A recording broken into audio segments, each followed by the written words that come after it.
Selamat malam, salam sejahtera untuk kita semua. Saya Diana Angel dengan NPM 211-321-701 dengan anggota kelompok sayang yang lain akan mempresentasikan hasil dari jurnal yang telah diberikan. Jurnal yang akan dibahas berjudul Klasifikasi Masyarakat Miskin dengan metode NAEP-based. Apa itu NBC? NBC singkatan dari NAEP-based Classifiers, di mana metode NBC merupakan salah satu metode klasifikasi teks berdasarkan probabilitas kata kunci dalam membandingkan dokumen latih dan dokumen uji. Keduanya dibandingkan melalui beberapa tahap persamaan yang akhirnya diperoleh hasil probabilitas tertinggi yang ditetapkan sebagai kategori dokumen terbaru. Persamaan NBC dapat kita lihat rumusnya PHX sama dengan PXH dikali dengan PH dibagi dengan PX, yang dimana keterangannya itu X data dengan kelas yang belum diketahui. H, hipotesis data merupakan suatu kelas spesifik. PHX, probabilitas hipotesis H berdasarkan kondisi X. PH, probabilitas hipotesis H. PXH, probabilitas X berdasarkan kondisi pada hipotesis H. Dan terakhir, PX, probabilitas X. Oke, baik, perkenalkan dengan saya nama Sansu Dedeus Maya, NPM 2113-20709. Oke, baik, di sini saya mau penjelasan tentang data jurnal. Data jurnal klasifikasi masyarakat miskin dan tidak miskin menggunakan metode NAEP-based. Oke, baik, kita langsung aja ke data jurnalnya. Oke, baik, di sini ada umur, status, pendidikan, tanggungan, pekerjaan, pendidikan, aktual kelas atau kategori, yaitu dua kategori, miskin dan tidak miskin. Oke, baik, kita langsung aja yang di bagian pertama, yaitu umur. Umur tua, status kawin, pendidikan terakhir SLTP, tanggungan 1, pekerjaan pedagang, penghasilan tinggi, aktual kelas atau kategori tidak miskin karena penghasilan tinggi dengan pekerjaan pedagang. Yang kedua, umur tua, status kawin, pendidikan SLTP, tanggungan 3, pekerjaan buruh lepas, penghasilan rendah, aktual kelas atau kategori miskin karena penghasilan rendah. Yang ketiga yaitu umur tua, status kawin, pendidikan sarjana, tanggungan 3, pekerjaan aparatur negara, penghasilan tinggi, aktual kelas atau kategori tidak miskin karena penghasilannya tinggi, pekerjaan adalah aparatur negara. Keempat, umur muda, status kawin, pendidikan SD, tanggungan 3, pekerjaan buruh lepas, penghasilan rendah, aktual kelas miskin karena penghasilan rendah dengan pekerjaan buruh lepas. Yang kelima, umur muda, status kawin, pendidikan sarjana, tanggungan 4, pekerjaan aparatur negara, penghasilan tinggi, aktual kelas atau kategori tidak miskin karena penghasilannya tinggi dengan pekerjaan aparatur negara. Keenam, umur tua, status kawin, pendidikan SD, tanggungan 3, pekerjaan buruh lepas, penghasilan rendah, aktual kelas atau kategori miskin karena penghasilan rendah dengan pekerjaan buruh lepas. Ketujuh, umur muda, status kawin, pendidikan tidak sekolah, tanggungan 2, pekerjaan petani, penghasilan sedang dengan aktual kelas miskin atau kategori miskin dengan penghasilan sedang, pekerjaan petani. Ke-8, umur muda, status kawin, pendidikan SLTP, tanggungan 3, pekerjaan petani, penghasilan sedang, aktual kelas tidak miskin karena penghasilan sedang pekerjaan petani. 9 umur muda, status kawin, pendidikan ST, tanggungan 3, pekerjaan petani, penghasilan rendah, aktual kelas atau kategori miskin. Karena penghasilan rendah dengan pekerjaan petani.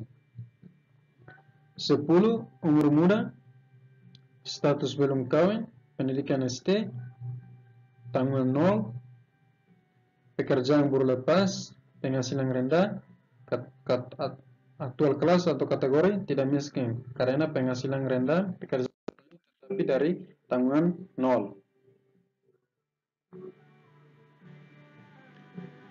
Ke-12 umur muda, status kawin, pendidikan ST, tanggungan 0, baru lepas, penghasilan rendah, aktual kelas, miskin. 13 umur tua, status kawin, pendidikan ST, tanggungan 3, pekerjaan petani, penghasilan rendah, aktual kelas atau kategori miskin. Ke-14 umur tua, status kawin, pendidikan SLTP, tanggungan 4, pekerjaan petani, penghasilan rendah, aktual kelas atau kategori miskin. 15 umur muda, status kawin, pendidikan SD, tanggungan 5, pekerjaan petani dengan penghasilan sedang dengan aktual kelas miskin.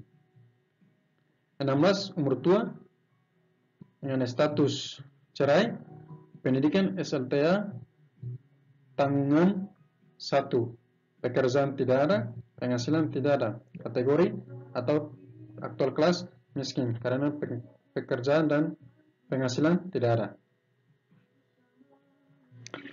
17 umur tua, status kawin, pendidikan ST, tanggungan 1, pekerjaan tidak ada, penghasilan tidak ada, kategori atau aktual kelas miskin karena penghasilan dengan pekerjaan tidak ada.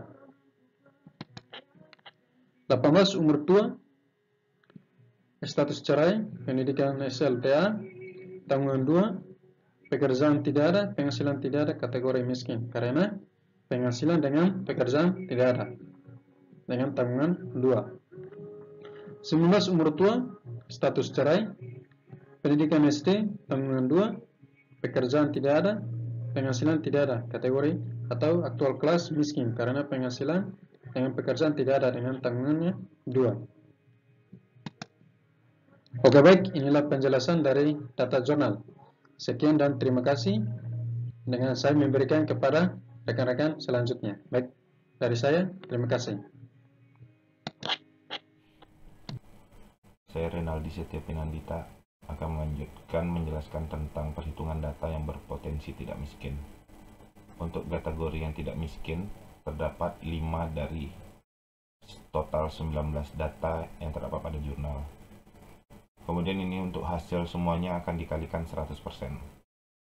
Yang pertama itu untuk menghitung total kemungkinan tidak miskin. Dikarenakan terdapat 5 dari 19 data, maka hasilnya 26 yang didapat dari 5 dibagikan 19. Kemudian menghitung umur muda. Umur muda itu terdapat 3 dari jumlah data hanya 5 untuk yang tidak miskin, maka 3 dibagikan 5, maka hasilnya dapat 60%. Kemudian yang tua terdapat 2 dari 5 data, maka hasil 2 dibagikan 5, maka hasilnya 40%. Kemudian untuk status yang pertama itu kawin. Kawin di sini terdapat 4 dari 5 data tidak miskin, maka 4 dibagikan 5, maka hasilnya 80%. Kemudian untuk yang belum kawin itu terdapat 1 dari 5, maka hasilnya 20%.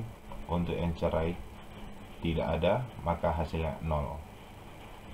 Kemudian untuk pendidikan yang tidak sekolah itu tidak ada, maka hasilnya 0. Kemudian untuk tingkatan SD terdapat 1 dari 5 data, maka 1 dibagi 5 hasilnya 20%. Kemudian SLTP terdapat 2, maka 2 dibagikan 5 hasilnya 40%. Untuk yang SLTA tidak ada, maka hasilnya 0.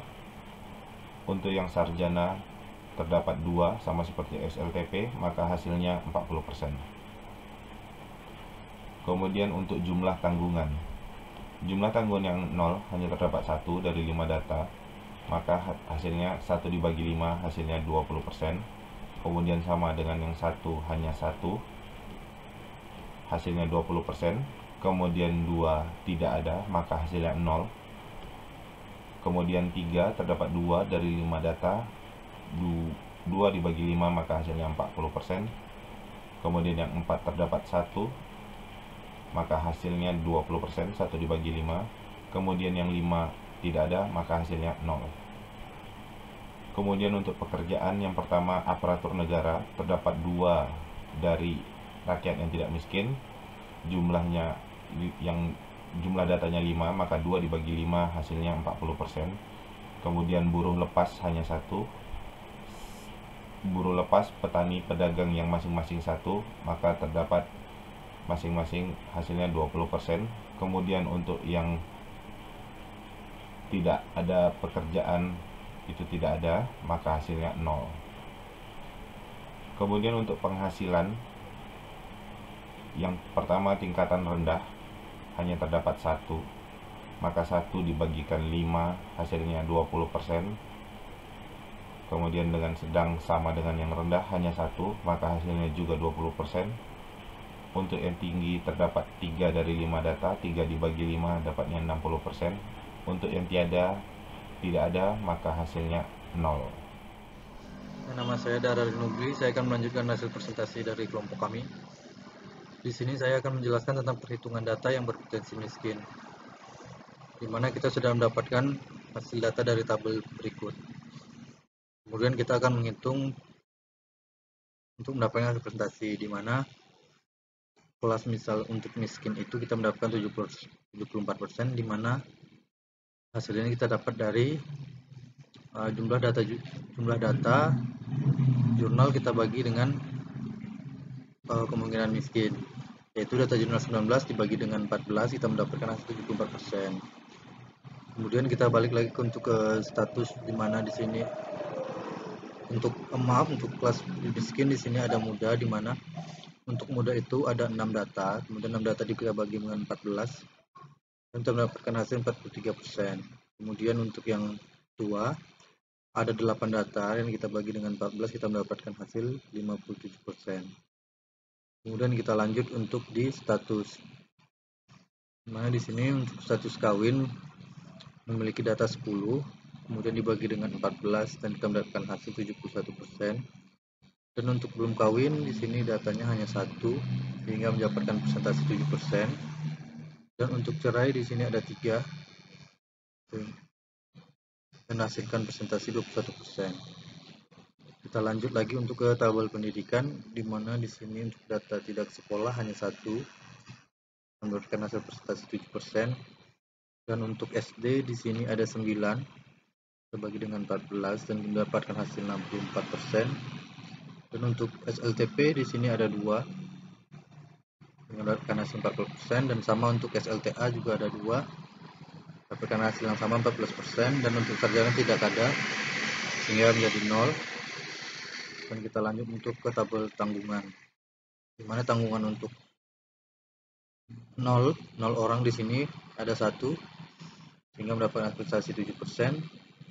Dan untuk tanggungan 1 orang di sini ada 2 dan mendapatkan hasil persentase 14%. Dan untuk tanggungan 3 di sini ada 6, kita bagi dengan 14, mendapatkan hasil 43%. Dan untuk tanggungan 4 itu hanya 1, yaitu mendapat 7%. Dan tanggungan 5 sama 1, sehingga mendapatkan 7%. Lanjut untuk tabel pekerjaan, dimana di sini untuk aparatur negara tidak ada, jadi sehingga 0. Kemudian di sini buruh ada 4 data, kita bagi 14 yang menghasilkan presentasi berikut. Dan untuk pedagang 0, sehingga mendapatkan prestasi 0 juga. Dan untuk petani ada 6 data kita bagi dengan 14 sehingga akan muncul hasil prestasi di slide ini. Kemudian tiada ada 4 dibagi dengan 14. Kemudian kita lanjut untuk penghasilan, dimana di sini ada rendah. Untuk hasil data di sini ada 8, kita bagi dengan 14. Kemudian sedang ada 2 data, kita bagi dengan 14 jadi 17%. Kemudian untuk penghasilan tinggi di sini 0, jadi persentasenya 0. Dan kemudian tiada ada 4 data, kita bagi dengan 14. Kurang lebih mungkin ini itu penjelasan untuk data ini, dan mungkin akan dilanjutkan oleh teman saya. Kurang lebihnya saya mohon maaf. Wassalamualaikum warahmatullahi wabarakatuh. Terima kasih untuk kesempatan yang diberikan. Saya Vivin. Di sini saya akan menyampaikan kesimpulan dan saran dari kelompok kami. Dan kesimpulan yang pertama yaitu dengan menggunakan metode Naive Bayes sangat membantu dalam klasifikasi masyarakat miskin.